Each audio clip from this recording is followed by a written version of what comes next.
And what a wild weekend it was in between IEM Cologne as well as Esports World Cup. We got it all covered today in Esports. Back at you with another episode today on this fine Monday. My name's Andy. Joining with me as always is Chris. And honestly speaking, I don't know which way you were watching this entire weekend, man. Cross-eyed as it may be. Did you have a good one though? I did have a good one. I mean, as you said, cross-eyed. I think my favorite event though from over the weekend was watching Jaewong and Yipes cast in some Marvel vs. Capcom 2 at EVO. What a great throwback. Yeah, gotta appreciate when the unks come out of retirement and just sit there on the couch and just give us some good old talk-throughs for Marvel vs. Capcom 2. We'll go over everything to do with EVO Championship Las Vegas later on in the show, but we're gonna start off with the conversation with Counter-Strike. As you saw in the opening clip, IEM Cologne, just concluded, and we got to see Spirit back up on top, and it wasn't Vitality in the grand finals.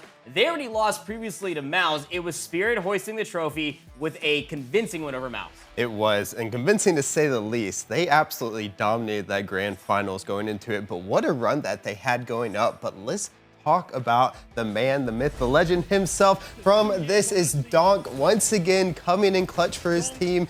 And he spared no expense in, putting all that frustrations of not reaching the finals or winning the grand finals yet this year into this series versus Mouse. Yeah, I mean, throughout the entirety of this grand finals versus Mouse, Donk ended up going plus 21. That is a 99.8 ADR and had a KAST of 84.1%. To say that his rating was impactful, listen to this, a 1.53 impact, and then the one closest to him would be Zontix on his own team with a 1.13. Continuously put in tough situations was Donk, even in this last round right here on Ancient. In the Molly, like the aura just still to sit there and know that you're gonna win the one is just absurd. When you have Donk on your team, and so long as you can somewhat, I guess, get closer to a 1.0 KD, chances of you winning are pretty high because this kid never has an off game. Yeah, and I mean, as you said, I was just gasping at that, just sitting there calmly stoic with that and the little smirk at the end after he got that play to finish that off. But I mean, on to Nuke afterwards, you would expect Mouse to at least be able to try to come back in a little bit and make this a competitive finals. It was not at all. They just got completely outplayed. He would go 19-14 during that last map. And then, honestly, the emotion at the end here, we can finally see him smiling. He's happy. There it is. They're hosting the trophy, finally getting this championship. And as we saw a little bit earlier, the trophy also got its headshot a little bit earlier. Yep. Nice to be able to see where headshots are getting mixed into the mix. Yeah, that one's definitely going to be leaving a mark for some time for sure. Yeah, but look at this emotion here. Great to see it. He tried to stay composed, but honestly, he deserves this. This is a massive win for him, especially with the performances that he's been putting out through over the years. Obviously, MVP could be to no one else but Donk himself. Lift that up. There he is. Greatly deserved by Donk. Oh, absolutely. I don't think anybody is denying just the impact. I mean, most valuable player for the entire season for Spirit. I don't think that anybody would say that Spirit would be doing what they were doing throughout the entirety of this if it wasn't for Donk, right? Losing the one map to Na'Vi, it wasn't his worst series ever, but it was definitely top 2 worst series ever, and you got to see what it means. They lost a map. Oh no, but then you go in towards grand finals, 3-0 versus Mouse, who just got done doing the dirty work, something that Spirit have been able to do over the past calendar handful of months or for 36 series straight. Vitality finally lose to Mouse in a 2-0 fashion. Zywoo underperformed, to say the least. Flames went 1-18 in that final map as well. It was Team Spirit's weekend, and Donk for sure let everybody know. Yeah, he definitely did. And, well, let's talk about Donk himself. He is holding the highest rated, the second highest rated at IEM Cologne. He had a 1.5, so the highest rated at that event itself. But, just 0.1 behind would be Simple himself. So he would have that at the 1.51, and then you would end up having Donk here at the 1.50 at this one a couple years later. Great job for him. Hopefully, maybe we can see him beat that in some time to come in the next years. And in other news as well, for Donk, he actually now has the same number of MVPs as Nico, where it took Nico 8 years to be able to achieve this feat. Donk completed this feat no more than 18 months into his very young and yet decorative career. This includes 3 HLT MVPs. This also includes a 9th career MVP. Continuing on with all of that as well, he is surpassing Guardian Force and Coldzera as far as some old names are concerned. Well, talking about taking only 18 months to reach some pinnacles, he has finally done it. The trifecta, a major IEM Cologne and IEM Katowice, is under Donk's belt at only 18 months. This took Zaiwu and Simple 6 years to complete that trifecta. He has only done it in 18 months. What an amazing feat. And then, as we were already hinting at earlier, talking about Vitality also comes with its looks. We got to talk about Falcons as well, because Kayusuke could not help carry his team of all of their money bags outside of groups in towards a playoff berth. But we'll be talking about that later on in the show and later on in shows to come. But we're going to be shifting our focus now over towards Halo. The Halo Championship Series was rocking and rolling as far as Utah is concerned over in Salt Lake City as a very tenured spot upon their tour. And would you know it, it was actually Shopify Rebellion. They finally got the deed done. Not once, but twice beating OpTic Gaming, the same team that has been giving them a real punishment over the past several months. They have, and I mean, what a crazy series it was. Shopify Rebellion, on that championship bracket, they would have to make runs going through Group C first. They would have a 9-1 map record, 3-0 series, making it out of groups to that championship bracket. Then, as you said, they had to go up against FaZe once, won that 3-0, but then when they face off against OpTic again, it went the full distance. Yep, sure did, as well as Shopify Rebellion for Cycle, one of the youngest players that we've had up on the main stage. And last shot, we had a word from them up on the main stage with Guy Blaze. Throughout the weekend, making sure that you guys didn't give too much here, before you got to the finals. How proud are you of just the performance and how you guys played in those Slayers, man? I mean, man, we've been saying before the tourney that we just need to practice our Slayers and just get them right and just play our lives, and that's what we did this entire series, and we come out with the dub. Definitely came out with the biggest dub today. I want to move on over to your teammate, a man of few words, but someone who has dreamed of this moment for so long. Give it up for Cycle Salt Lake. And Cycle, again, youngest competitor there for the team. Royal 2 as well as Frosty. People remember the very long tenured duo-ship alongside a handful of others. I believe that was a Snakebite was on that roster, as well as Lethal, back Sentinels, H5 were running pockets back in that scene as well. And you heard last shot also hint that Slayers were the one thing they needed to focus on. Look, OpTic getting up on towards the main stage, winners finals, lower finals, grand finals. They get towards that game 7 or even a game 2 as well as Slayer. They've been showing up every single time. But in map 2, off of an Origin Slayer, Shopify Rebellion let them absolutely have it. 50-34 was the final score line there. We've got a couple highlights to walk you through all 7 maps of this grand finals. Yeah, and I mean, as you said, starting off here, we do see the oddball on streets and that Slayer. We'll talk about that a little bit later, but I mean, they started off really strong, then OpTic would end up bouncing back a little bit in this grand finals, and they really put on a show for us in this best of 7. Yeah, they really did, right? They threw streets on this map number 1 for oddball.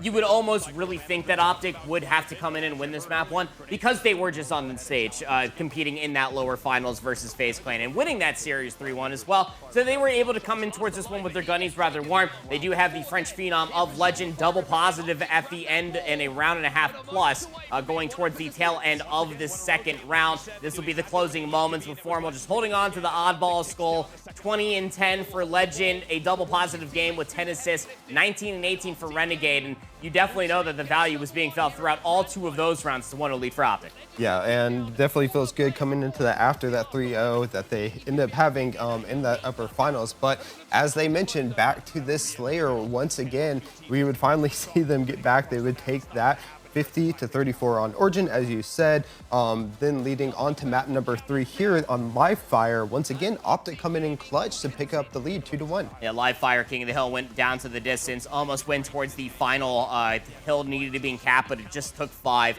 We then had a flag on Forbidden, 3-1 for Shopify Rebellion. Again, OpTic for any flag map mode have really been good on it, no matter the roster iteration that you've been seeing. Big moments coming through here, though, going over towards the Recharge Slayer, and this was a big swing again. This ended in a 3-kill difference. This one big battle over top of the side of BR. Shock Rifle then to be picked up, and then all of that control coming through for last shot at the end to be able to get the last damage required.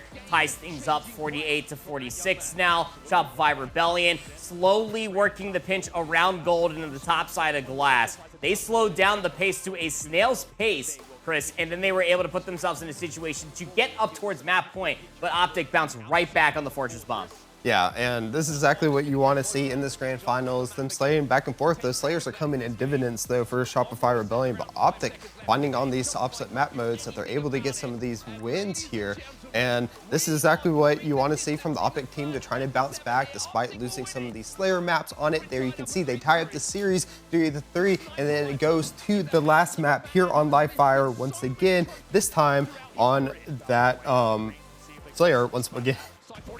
Yeah, very close there towards the end, but then just one swing power weapon pickup comes through by way of the sniper. Like Shopify Rebellion throughout all of these maps, whether you're looking back on Fortress or you're looking here on Livefire, their control over the power weapons and just camos, overshields, whatever may be in play, were just top notch. I would say that the objective play was a close second, especially for their flagpoles that we got to see back on that Forbidden, but outside of that Fortress bomb, it felt like Shopify Rebellion were really poised to be able to win this. Any other game mode there on Fortress for that game number 6 probably ends right there, but Shopify Rebellion able to finally put OpTic to bed, the team that came back from lower bracket round 1, both at Arlington and the previous HCS event, to be able to claim the prize as HCS champions. Here's how it all panned out. We got a very long tournament, a very long Sunday for OpTic, but Shopify Rebellion, they stand on top of everybody. Yeah, and then, of course, OpTic, great job. We'll have to see how they can bounce back, though, because we do know that the next major will be heading to our hometown here in Charlotte. So we'll have to see how everyone preps and prepares for that as well. Be glad to see some Halo going down in the Queen City. Yeah, I got to sit there and cast some of the matches with Eli, a colleague of ours here within the office, and we were sitting there joking. I was like, yeah, I've been skateboarding past this venue the entirety of the time. It's been a really, really fun time to be able to pass that venue. And now we actually get to watch some Halo in it, so we look forward to seeing you then in October.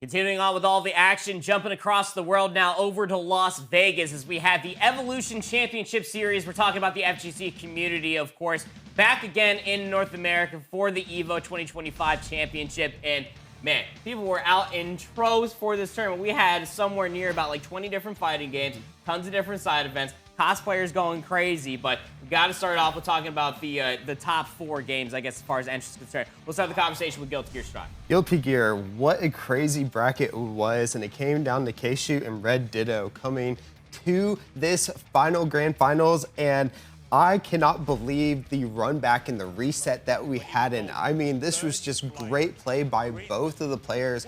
And at first, it looked to almost be dominating by Red Ditto on the first come in to reset that bracket from losers. But Keishu came out running into that reset and then running off of the stage after that win. Yeah, no, you really did. But it's funny, too, because, like, the way that this played out for Guilty Gear Strive was, like, they immediately came off of that lower bracket game, and that meant that if you're coming into this as Red Ditto, like, you got the hot hand, right?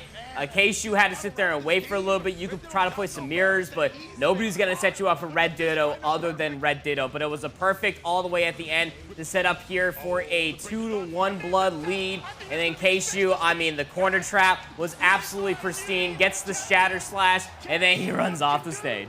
Yeah, look at that. Look at how excited he is. I mean, I would be jumping up and down too after that win, especially resetting the bracket after your winners, almost losing. And then now we're going straight into Fatal Fury, City of Wolves. Go Ichi back on the stage for Grand Finals once again. Yeah, going up against Falcons ET. This was a matchup that we got to see back at the Esports World Cup, early doors as far as the playoff bracket is concerned.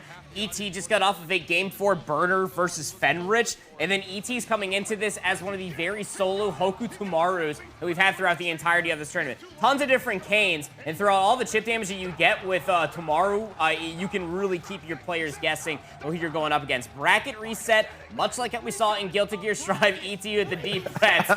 You got to go against the GOAT of Goichi in another best of 5, and you know that he's going to be bringing the hurricane in the hands of Goichi. He's always ready to learn. He was, and I mean, this Kane at the end, I remember I was on the edge of my seat, almost jumped out when Goichi did as well, and I was so excited to see him win that back-to-back. But now, on to Tekken 8, we are sitting here and we have Arslan Ash versus Atif at the very end. Both of them playing the Ana. This was just a massive mirror matchup, trying to see who could get the best bazooka and hammers coming out. But it would ultimately be another bracket reset that we would see once again by ATIF against Arslan Ash, who looked so dominant in that upper grand finals.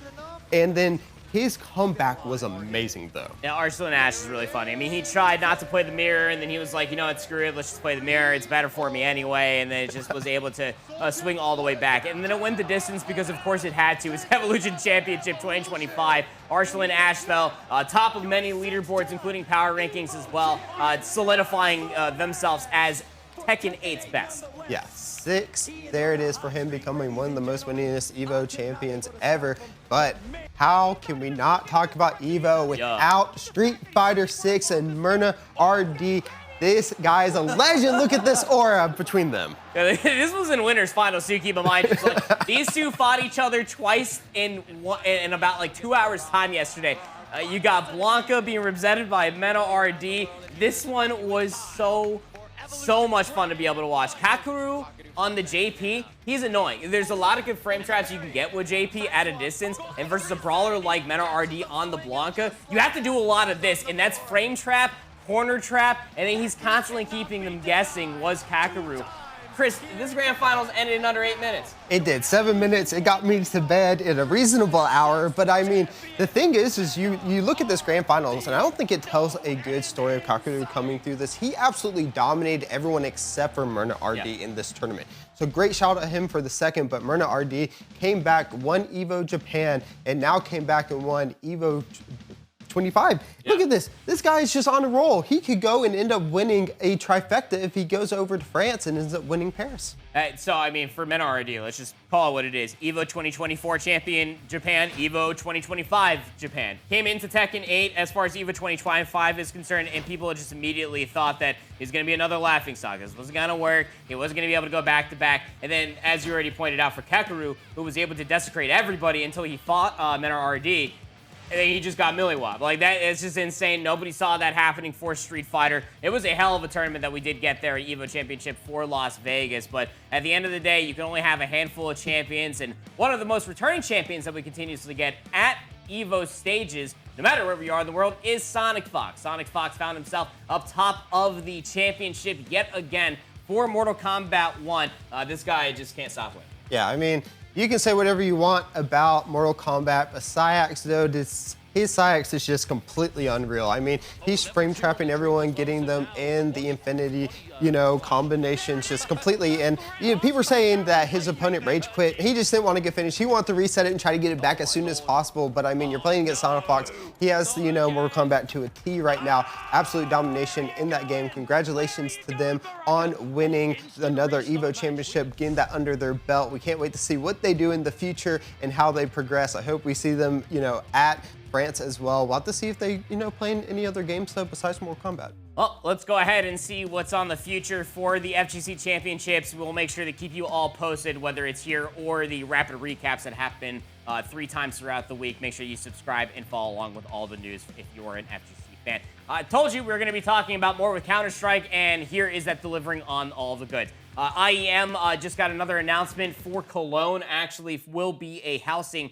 as far as a major is concerned, and many more years to come. But we got to talk about an elephant in the room, or I guess an elephant if it had wings. Talking about the Falcons, of course. I don't know how else to describe it. These guys suck. There's not a whole lot that's been happening as far as the Falcons camp is concerned, outside of just straight up buying out this young man right here. Katowice had himself a great tournament. He had the highest rating, 1.24 for his team. The closest outside of that was like a 0.86. Yeah, and it's kind of weird when you're taking a look at it. You were previously thinking, okay, does Katowice come on here and does it help, lift up Monacy? But now Monacy is having one of his, biggest performances that we've seen from this year. But then everyone else just taking a little bit further steps back beyond that. So we're trying to see how can Falcons finally get a team that's working in cohesion together. We don't need someone that's consistently popping off the whole entire time. We need someone like in Spirit where we have the supporting cast to Donk and we see everyone else like Chopper stepping up, but we can't find that on Falcons yet. They end up losing to Fury here, getting knocked off in that 9th to 12th range, and it's just they seem to be taking steps back even though some of their players are taking steps forward. Losing Dust 2 to Mongols previously this 9-13. That used to be a Falcon staple even before Modesty joined the team. And even when Modesty was on the team, he was the reason why J2 were good at that map in the first place. So it doesn't make much sense, at least analytically, right? So you drop one play, you drop Magis, you bring in at least a new buck for Katowice, and he has a great first map. He has a great couple good showings. Testis isn't the problem. Modesty was having some issues. Kixon's calling fine enough plays. Nico's struggling as far as opening duels are concerned. It's just any which way that you spell it, the Falcons just cannot piece together what is supposed to be a well-oiled Saudi Arabian, fully funded machine. Yeah, and we're going to have to see what's going to have to do. Is it more roster changes? Hopefully not. Hopefully they can just have something that's able that they can grow with, but they'll have to figure out how to work as a team going forward, because you're obviously spending this much money. Placing 9th to 12th is not how you want to go down. They need to be placing in at least that top 4 or getting to some of those grand finals if they want these pays to come off. Well, now that's going to have to be Falcons. We'll have to see what they're able to do in the near future as far as tournaments are concerned. We'll be keeping a close eye to be able to see what Falcons do. Roster changes or any sort of changes, you know, to keep your butts glued here. Vitality also has to be talked about as well, because they were going up against Mouse for the 8th time in a row, and they were defending themselves for about a 37 straight series championship belt. But nobody beats Mouse an 8th time, that's for sure, coming in towards this one. Or apparently, Zaiwu has run out of gas for 37 series, I guess. I don't know. It could be either or. I mean, 8th time's the charm for Mal's and not for Vitality. But I mean, honestly, you're coming into this Vitality and you're going up against a really strong team, a team that has taken you to multiple series, and they finally get taken down. Is it Mal's finally finding that, you know, performance on which they needed to take down, or is it just, you know, as you said, Zaiwu having one of his worst performances, and when he underperforms, is able for Mal's to take that in strides and finally get the win versus them. But it wasn't a 3-game series, it was a 2-game series. They didn't even make it to that 3rd decider map. So this is a Vitality that we just haven't seen this whole entire year. 13-9 on Mirage is the same exact question marks that I was raising for the 13-9 loss to the Mongols on Dust 2 for the Falcons. That used to be a staple. Train has to be figured out if we're not playing Overpass right. We got to start figuring out some of these other maps now that Anubis isn't in towards the mix. Vitality got to start getting a little bit more gritty with their play. Not to mention just how Torzy did play this entire series really, really well. I think that Torzy on Train is a real problem, and we'll keep a note on that. But Falcons just Mal's just really capitalized on Vitality's inexcusable lack of play, I guess. Look, throughout all intents and purposes, Zaiwu through the series, he had a .63 rating. Again, that's the lowest I want to say that we've ever seen from Zaiwu. Flames had a .51 rating, and that's because he went 1 in 18 in this map. I'm going to say it even slower and louder for the people in the back. Flames went 1 in 18 in a map which you would feel Vitality, who have beaten Mouse 7 times straight, should feel more than comfortable. They didn't show up. They did not show up, and this is what happens.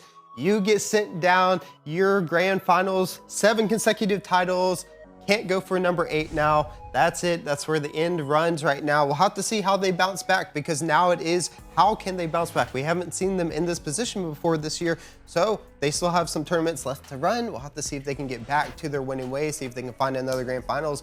But as of right now, we have seen that they are yet but human, and well, Mal's is looking happy. They got to the grand finals until they had to play against Spirit there, as we saw a little bit earlier. They got taken down, but it is, you know, great shift in the momentum of the CS world now. It really is. Again, VRS rankings might not be shifted all too much, but we will end up seeing these teams facing off against each other very, very soon, with Blast Opens Invitational is coming around very soon. Vitality, Mal's, Mongol, Spirit, Aurora, FaZe, Furia, Na'Vi, and Pain Astralis will all be in attendance, and you best bet that we will be here covering for all of that. But speaking of a massive tournament that's still happening, Esports World Cup was still rocking and roaring on the Esports Boulevard in Saudi Arabia. And although we did not have all the heaviest hitting esports in the world, Dota, League of Legends, that was back in week 1. Call of Duty already happened as well. We did have a banger of a week nonetheless. And we did have Magnus Carlsen, the world's #1 chess player, in attendance in an esports jersey.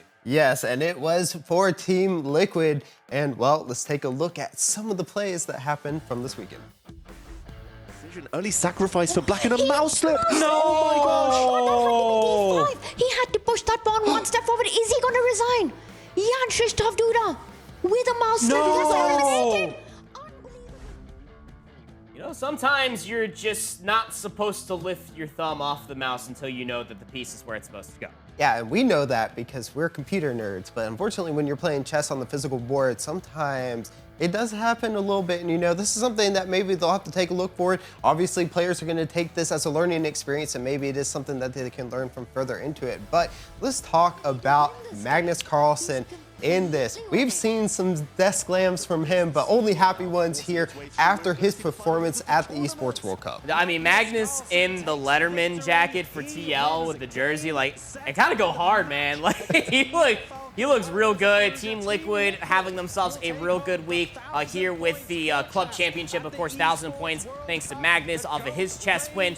He not only took care of the #1 Falcon along the way, that is second place there for Aliar Farigia. I'm absolutely butchering that, I'm sorry, but the young Iranian French Grandmaster did lose out in Grand Finals. Hikaru Nakamura, of course, everybody knows, from the United States, did place third. He did end up losing there in the top 3 matchup, or winning in the third place matchup as well, excuse me. So you got Falcons second and third, but Team Liquid for the first by way of Magnus in, of course, his most dominant ways. We have not seen him lose ever since that death slam. Yeah, ever since that, and I mean, and maybe some happy death slams after this one for sure. But I mean, they exist? I have before, you know, especially some of those TFT games I've been playing. But a little bit, I mean, think about it though, taking out 2 teammates from Falcons, and not only that, but 2 highly rated Grandmaster chess players, just absolutely massive for him, and especially, you know, thinking about his tenured play over chess and now adding Esports World Cup as one of those titles that he can now hold, and of course giving some of those club points to Team Liquid as well. Should be very good. Again, we'll be talking a little bit more about Team Liquid and the Esports World Cup here in just a few moments, as we're going to be shifting our focus over towards the mobile world. PUBG Mobile was getting on with their championships as well at the Esports World Cup.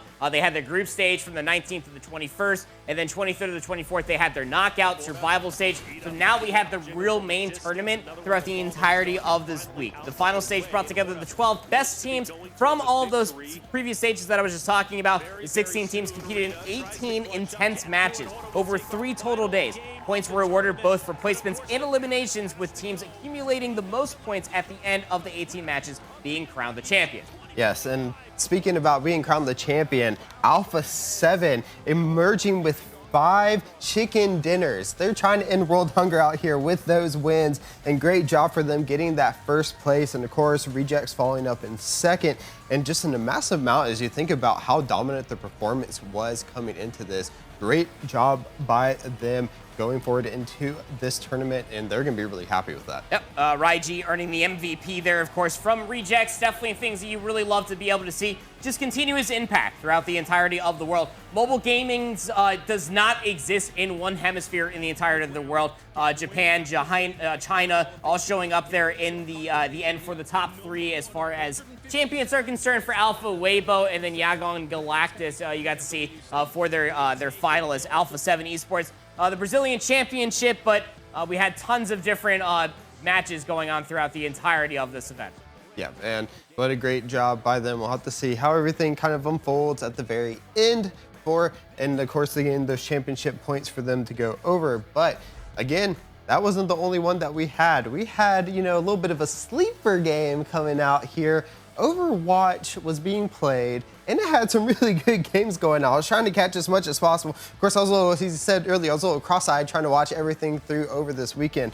But Overwatch came out clutch. I mean, I saw some really good gameplay that I haven't seen in a while, and it was actually, you know, a lot of fun to see, you know, how the meta has evolved, you know, since my time watching it previously. Oh yeah, absolutely. And you know, it's funny to see is that Falcons were actually fully in attendance here. Proper is still very much so one of the highly sought out DPS ever since bouncing on the scene towards the latter half of the Overwatch League's life. Falcons came through in a massive lower bracket run.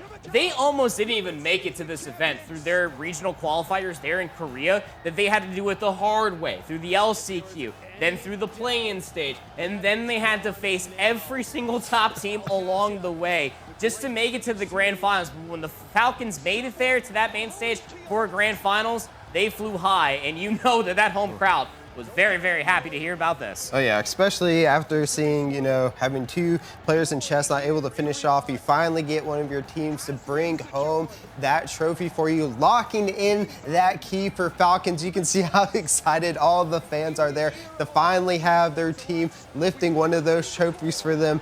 And they are happy themselves. As you said, immaculate run by them, not only making it there through the last chance qualifiers, but beating everyone along the way to be your EWC Overwatch champions. Congratulations to them. Yep, Falcons again, last minute qualification, being able to beat AQ, who just got done with a map 5 barn burner versus Twisted Minds. To win that grand finals 4-0 was massive, to say the least. And well, Falcons definitely would love to have that for their club championship, especially Team Liquid. They actually won 2 parts of club championships last weekend, so 2,000 points total going over to Team Liquid. They're the first team to actually win 2,000 points by winning 2 gold medals at the Esports World Cup for the first time this year of 2025. But the Falcons are still nipping at their heels. The club championship points are forever still building. But we do have so much more to be going over as far as the tournaments are concerned that we're going on from this past weekend. We're going to be shifting our focus now over towards the Valorant Champions Tour. VCT has still been rocking and rolling. We haven't forgot about them. Given the fact that we just had Masters Toronto not even about a month ago, we have a lot of good regional competition to talk about. Yeah, we do. And as you said, though, we're already making our way towards champs. So we got to talk about what's happening. And let's talk about how it is going off in Americas. We had week 3 kicking off. Sentinel versus Cloud9, MIBR versus 100 Thieves as some of the matches in Group Alpha and Group Omega. But I mean, both of these teams from the Sentinels versus Cloud9s were both going 2-0 going into the series. And well, Sentinels would end up losing with week 1 would end up with the loss of Leaf. Sentinels win 2-0, so they'll continue their win streak. Actually, massive after those losses in Masters Toronto. Yeah, I think that Cloud9 are just kind of reaping the benefits right now as far as the group is concerned. Again, we have a leafless G2. We have a lot of different weaker teams as far as this group is concerned that are still trying to find their identity, right? So I just genuinely don't think that was going to be a close matchup any way that you spend it. I think that Sentinels are still the #1 team in this group. I mean, they only lost a total of 14 rounds throughout the entirety of that. So now we're going to be talking about MIBR versus 100 Thieves. 100 Thieves, if you're unaware, they went through the change after Esports World Cup. They dropped Boostio, who's their IGL. You remember back for Evil Genius as well. Boostio was impactful, to say the least, for Evil Genius's tenure at the top of the Epsilon. But MIBR on the other side, they are coming off of what was a inauspicious showcasing at Masters Toronto. They didn't make it out of Swiss, and now they're having a hard time here as far as Stage 2 is concerned in the Americas. Walking in towards this one, nobody had MIBR doing it what they did. Yeah, and I mean, this is what we don't expect out of it, especially you're thinking 100 Thieves coming into this match versus, an MIBR who have been really struggling since that Masters Toronto, and then they're just completely flipping the script here from us. Icebox was the first map, and again, as far as the first half was concerned, MIBR had themselves a massive lead. Only 3 rounds given 100 Thieves as far as their defense is concerned. 100 Thieves started battling their way back on offense. It is Icebox at the end of the day, but MIBR were there to call game. A fantastic mat out from Ospas. 24-11. Yeah, the old guy still got it. Cortesia also had himself a really good series, and that was showcasing here on Bind. Throughout the opening pistol round, at least it went towards 100 Thieves, and through the offense, they only gave up 2 rounds, Chris. So you felt like that on their pick for Bind, they were going to push it to a map 3. And you would expect so after with the start that they've had to the split number 3 here, but I mean, MIBR kind of, finding that groove that they've been looking for a little bit and what we kind of expected, when they went to Masters Toronto as well. Aspas, as you said, popping off here, but they're taking it into the overtime here, looking for their win. Aspas, though, getting that double.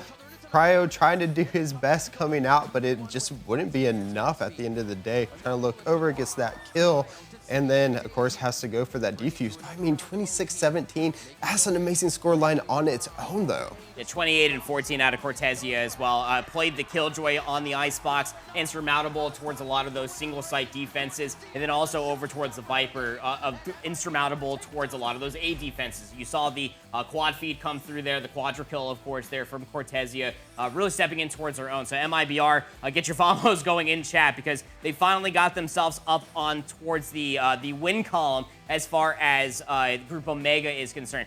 I don't think anybody's doubting that 100 Thieves are still going to be making playoffs. Same could be said for NRG, but as far as Crew and Leviathan are concerned, those last 2 spots are very much so up for grabs. So we still have 2 more weeks of competition for the Americas still to go on, and the same could be said for Group Alpha. So we're going to be going over all of that on next Mondays throughout all the competitions that's happening throughout this week. But we're going to be talking now about VCT Pacific, because just as we were talking about Masters Toronto, you got to talk about Masters Toronto champions, and especially for Paper Rex, the team that nobody had doing as well as they did through the Swiss stage, almost losing out to Team Liquid, brushing under the rug. They came in towards this stage for VCT Pacific as the #1 favorite. Zeta Division came through as the unfavored. At this moment in time, they did not have a single series won. I believe they only have 1 map won.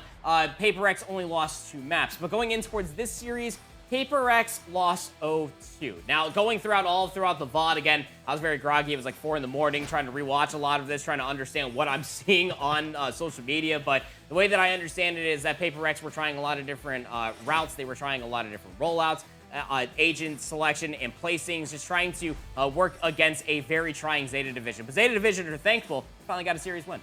Oh, I bet they are super happy for that. And I saw that one of the memes you put out there with the door knocking down over Zeta Division. They're still standing there. Of course, when you have wins like that from a team who hasn't been doing too well against, probably who should be winning that division as well, you get some good content out of that as well. But that's not the only region we have going on. As we're talking about heading towards champs, we have VCT EMEA. That's right, Europe is still going on strong as well, and we had some great matches going forward. Navi versus Fnatic, Liquid versus Apex, and well, Fnatic just looked lost right now, and you would expect them coming up. They were kind of doing well through Masters Toronto as well as into EWC, and when you get lost in agent selection, maybe a little bit towards what you're saying, towards a little bit of Paper Rex, where you're trying something out or maybe don't exactly know what to do, it's probably not going to be the best for you, and you're going to end up losing some. I don't think Fnatic took that game seriously, man. I'm going to be honest with you. Like, Boaster's an absolute clown. Like, everybody on that team, Crashies, knows that he's one of the most mechanically gifted players that we've ever seen in the EMEA region as far as Valorant is concerned and tactical FPS as a whole. I said what I said.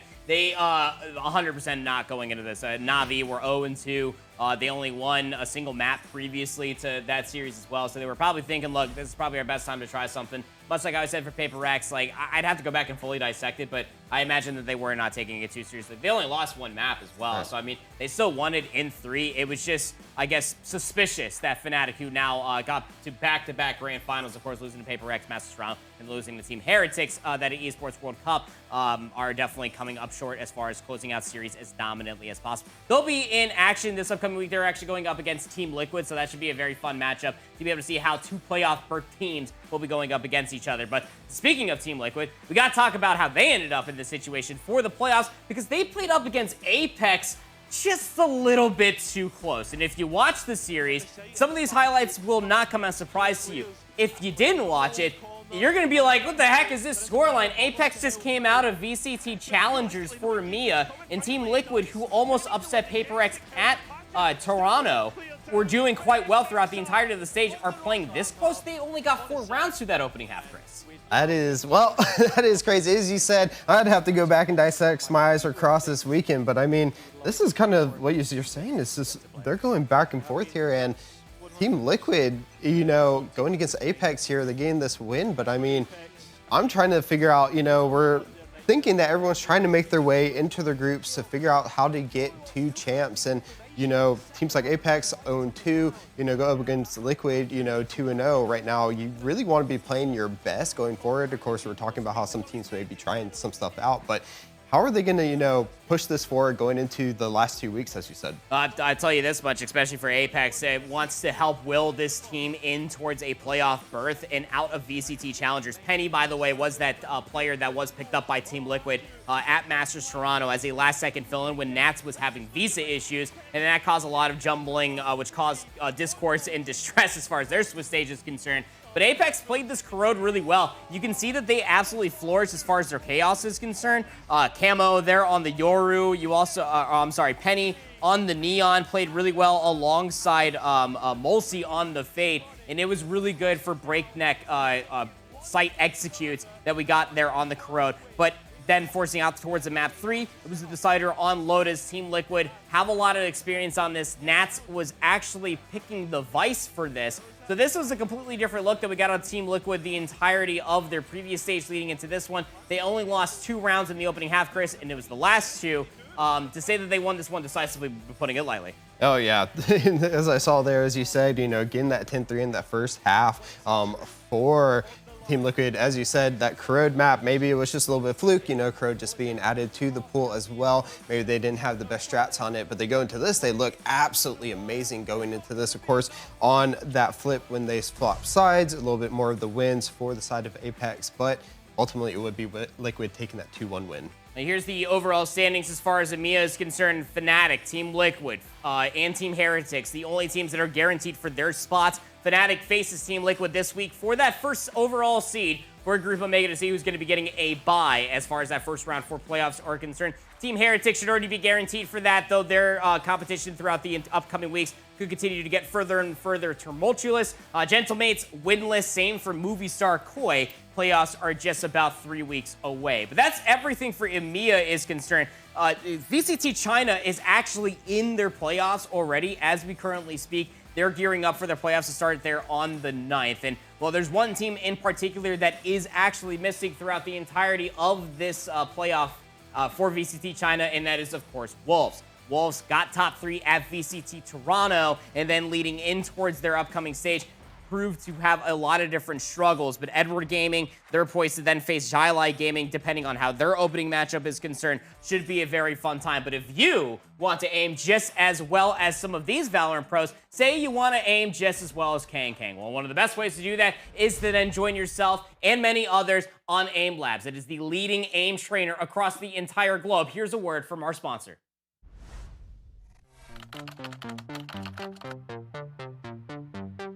Games are about competition, a way to test our skill and prove we are better. Challenge is in our nature.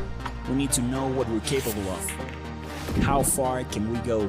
It's a question that drives millions of gamers to push themselves and prove that it's only a matter of sheer will.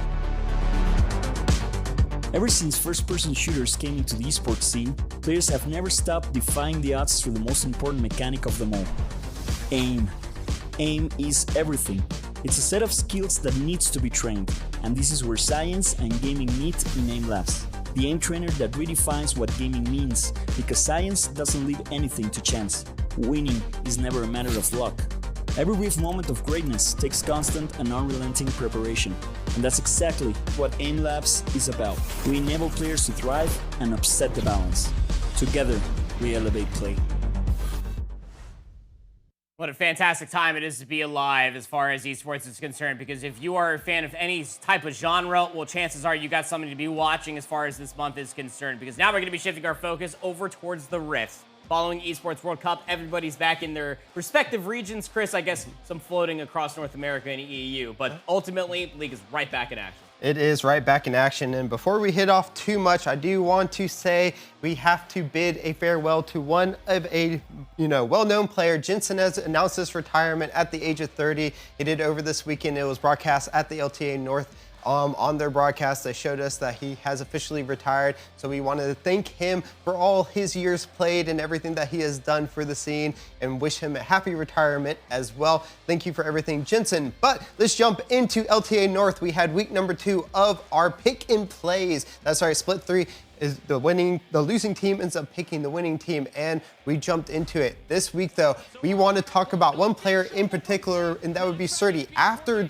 leaving Dignitas last week, and a little bit of a back and forth on, why he ended up leaving. Well, he told us exactly why. He ends up getting picked up by Lion, who are still missing Zumato due to the visa issues. And, well, they ended up picking into Team Liquid and completely dominated Liquid in a 2-1 series, losing one in a little bit of iffy manner. But think about this. You have someone coming in as a substitute, and then they lose. But now let's take a look at LTA South. HCS Gaming was able to take on Furia, and they did such a good job here. Furia, who ended up going to the Esports World Cup, as well as MSI, coming back with a lot of experience on their hand, finally got taken down. It would be Furia Arpain who did it after losing to them in the grand finals and missing out on those international tournaments. Finally got some of their revenge in this LTA matchups, and this is going to help boost up Pain to that first place spot. They're going to be tied with VO Keatstar. Both of those teams are sitting at 2-0 right now, only missing off on one game in that, so they're sitting at 4-1 apiece, I believe, right now in the LTA South. Both of them will be sitting there. That is a great look for both of them. And of course, in LTA North, as we said, we had Lion taking down Team Liquid. Liquid looking really kind of not like themselves going into this split as well. And then they had a lot of their pick and plays. So we do have right now in the week 3 matchups for LTA North, it would be Disguised Toast actually picking Dignitas going into their match. 100 Thieves would be picking up Shopify Rebellion. 100 Thieves 0-2 right now. Haven't been able to pick up a win and on the downward trend after that grand finals in split number 1. Now Lion had to pick FlyQuest off of basically they had already played C9 and Team Liquid who are already in that win column with them. So they have to face off against the best team right now. So I'll have to see what they do, whether or not they play with Surdy or Zumato. Can they continue their streak? And then of course it would be C9 versus Team Liquid in those final matches. So we'll have to see how that plays out. And now we go on to LEC. LEC has had some changes as well, and it would be Fnatic kicking off this weekend with their new mid laner, Povey, coming over from T1 Academy, saying he is going to save the LEC. Well, it may not have been the most convincing performance, but he got the job done versus Team Heretics in a 2-1 series. And let's take a look at game number 1 on this Orianna. Got his first kill just a little while there. On to game number 2, playing the Syndra though. This is where he came out with a dominating 6-0-5 performance. Great job by them, and Fnatic had some troubles. They talked about some of the troubles that they were having in split number 2. We'll have to see if Povey coming over will be able to help assist them in a little bit of a better run. But that's enough for LCK. They do have some matches going on right now. Of course, their top teams, Koi and G2, will not be playing until week 2. And don't worry, Broken Blade is staying in the top lane. They weren't able to fool everyone. So we'll have to see how they go for there. But now let's take a look at LCK. T1 has been on an absolute tear since their runs at EWC and MSI, losing out to Genji in MSI, and then losing out to TR to AL at EWC. They were finally able to come back. They came into this last week winning versus Genji, and then this week winning versus HLE, and probably one of the most dominating performances that we've seen so far. Our Faker going absolutely crazy in his performance versus Genji, but this week they outkilled HLE 40 kills to 21, 19 structures to 6, and 8 Drakes to 2. Just, I don't know what's happening to HLE, but again, this performance by T1, we haven't seen a summer split like this from them in such a while. Faker there, stopping that rush from the Azir, unable for them to get that push back and making HLE unable to take this. What do you think? Is this a good sign from T1 in the summer split, or do you think maybe we'll see the inverse and they won't be able to make Worlds because of it? I mean, probably just good that they're going to be able to dominate as many different teams as they could possibly imagine. I mean, that's all you really want from T1, just to be able to compete at the highest level and be able to outkill HLE. I think that that's a step in a really good direction as far as T1 is concerned. Again, fan favorite across the entirety of the globe, no matter where you are in the world. But look, man, I think that versus Genji, Faker has a lot of explaining to do. We got to be able to see at least he's been able to beat Chovy in a regional competition, but we got to be able to see that translate to an international scene. We do, and they'll try to make their run for that second place, at least in Group Legends. If they get that, they can make it to Group 2. But let's switch over to the LPL over in China. And, well, AL coming back from one of their best international performances. It's third place at MSI, second place at EWC. Came back to a 0-2 start in the LPL after getting the sit out week 1 and get some rest. Well, guess what? They're back to their winning ways. First, they would end up facing off against Team WE. It was actually a very close series where they were actually down in kills at the series end in total. But then coming against JDG, who right now is 2-2 as well, they would end up dominating consistently. And then we saw the AL that we saw in these international tournaments. We're not sure if it's just them coming back to regional, that they're trying to get used to the speed of everything once again, or if they were just tired, maybe they had to work their way back up. But we finally see them once again doing really well in the LPL. They're going to be 2-2, trying to fight their way into that top 4 so they can automatically make it into the playoffs for the LPL come time to make it into Worlds. But now let's jump into LCP. Pacific region has been on fire for CTBC Flying Oysters. They have missed no steps coming back into their region once again. They have looked dominating,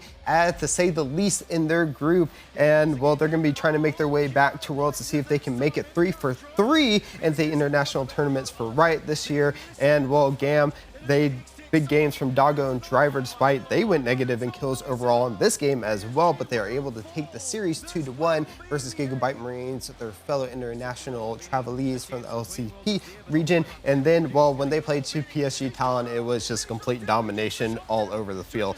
Highway and Doggo, absolutely amazing performances from them. 16-1 and 11 across the 2 games from Doggo, and then Kaiwing with 28 assists in those 2 games as well. So CTBC on top of the leaderboard there for the side of the LCP. They're looking like they are going to be fast on track, trying to get to Worlds and make it 3 for 3. They would be the only team that would be able to make it to all 3 international events from one of their regions if they do make it. So hopefully we can see them once again. We know how fun they are, especially with the rotating top lane right now. But that is going to leave it for League of Legends right now. As I said, a lot of these teams are either trying to fight their way into playoffs or make it into the most optimal position for it. We'll have to see how it plays out for the remaining of split number 3. Great, thanks Chris for the update as far as League is concerned. Now we're going to be talking about some Call of Duty roster mania conversations. Again, if you've been keeping an eye as far as social media is concerned, we have a lot of conversations as far as rosters, where these players are ending up, where money's being placed,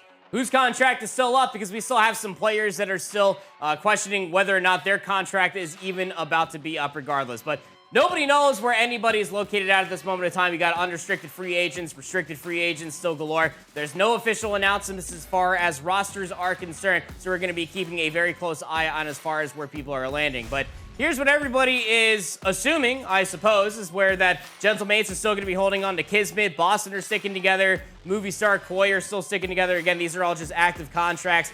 Simp apparently was tweeting out that he's only going to be the last player remaining. Rancor had also tweeted out that he's an unrestricted free agent, so I'm not too sure about the Heretics one.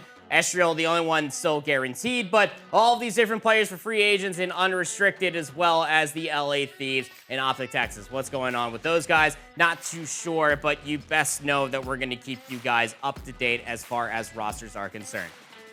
Yeah, well, all I see when I'm looking at that is, you know, the meme from Always Sunny where it's all the different little things and all the posts. We'll have to see where that all goes, because right now it is all its theories anyways. But speaking of theories, and there's no theories going into week 5 of EWC, let's take a look at what we're going to see from the next weeks coming to EWC. As we said, we've already finished off Chess, PUBG Mobile, as well as Overwatch, but now we have many more games to come. Rainbow Six Siege, COD, Warzone, Tekken 8, after we just saw EVO, and then finally getting some of those sport games coming in with EA Sports FC 25. You know, I'm going to be happy watching that one.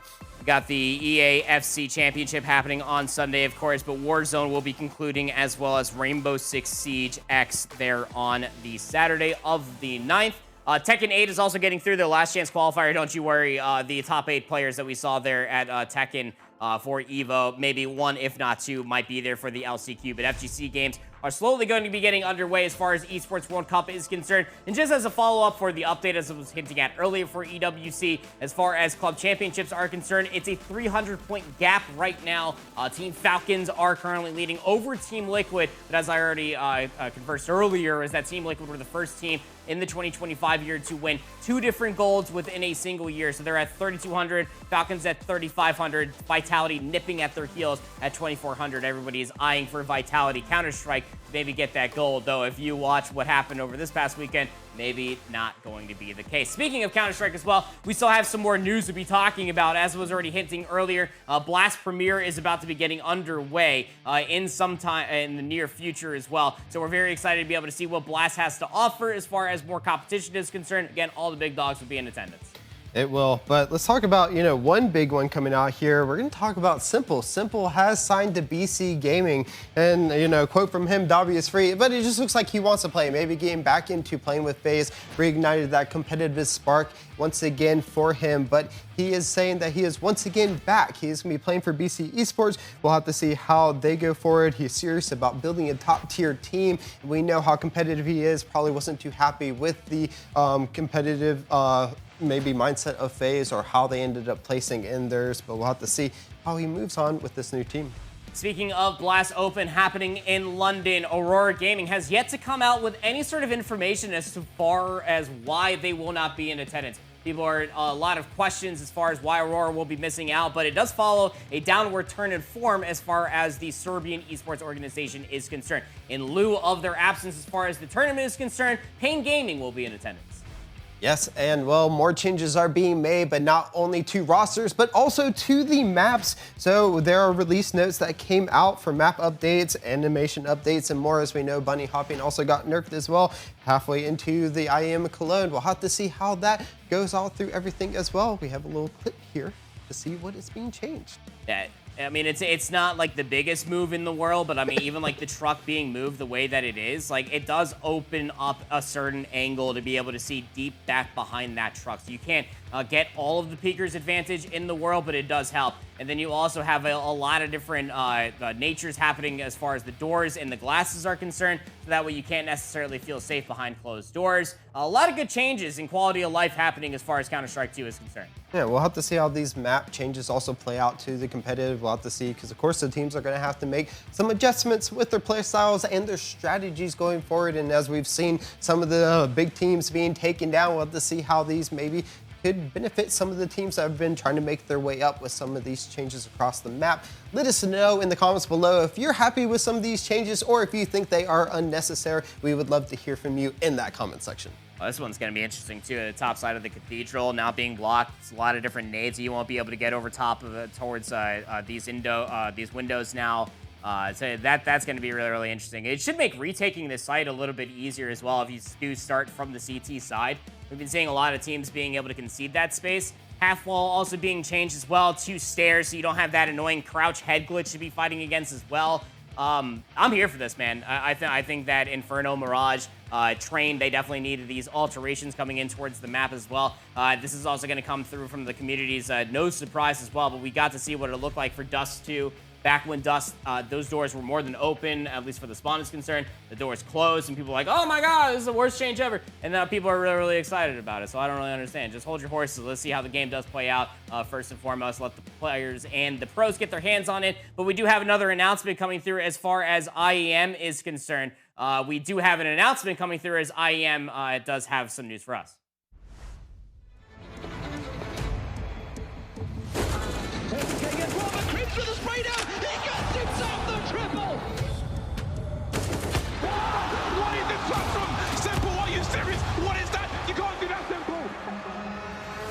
Coming in, Shroud getting one another headshot. Are you kidding me? Shroud and an arc, a power surge right through to. Oh, you're gonna be kidding me! He takes every single one. He did it. Oh, and he slaps him down. He's running right, John. Apex wants this so damn much.